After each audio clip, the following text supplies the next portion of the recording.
everyone. Given that these triangles are congruent, and that's GHJ and FHJ, we want to prove that EF is congruent to EG. So I wrote the given first, and I kind of switched it around. And I wrote the reason. I'm going to write the reasons first in the statement. And so the next reason I'm going to use, because of corresponding parts of congruent triangles are congruent, we know from our congruent triangles that GJ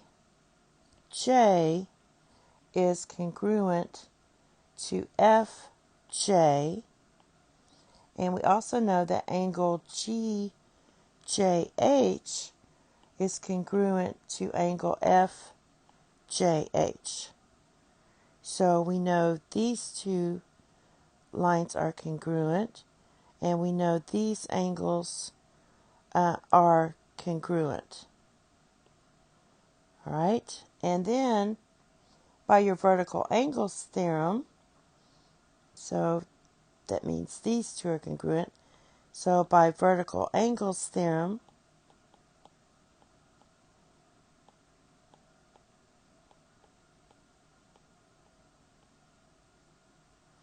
I should have moved it down a little bit, but from there we know that angle GJH is congruent to EJF.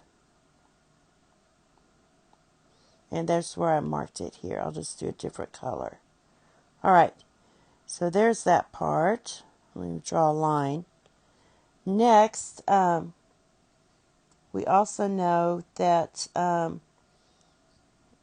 let's see, did I get both of them? We got a different one. We also have angle FJH is congruent to angle EJG.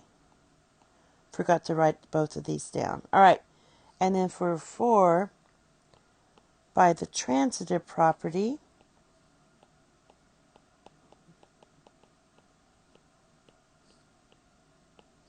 we know that angle EJF is congruent to angle EJG. These two. So EJF is congruent to EJG. All right. And then by the reflexive property,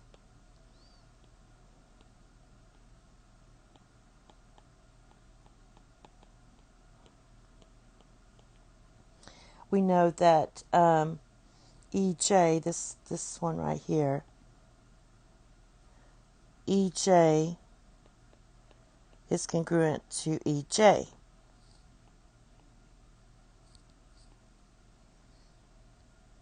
So by the, let's do 6, side angle side congruence postulate,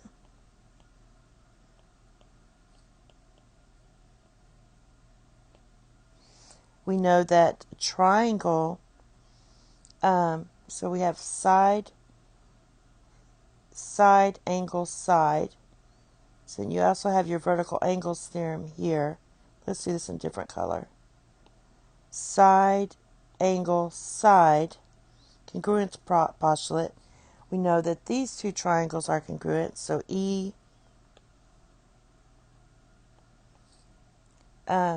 JG is congruent to triangle EJF because of the side angle side congruence postulate. So therefore, by our corresponding parts of congruent triangles are congruent, we know that EF is congruent to EG.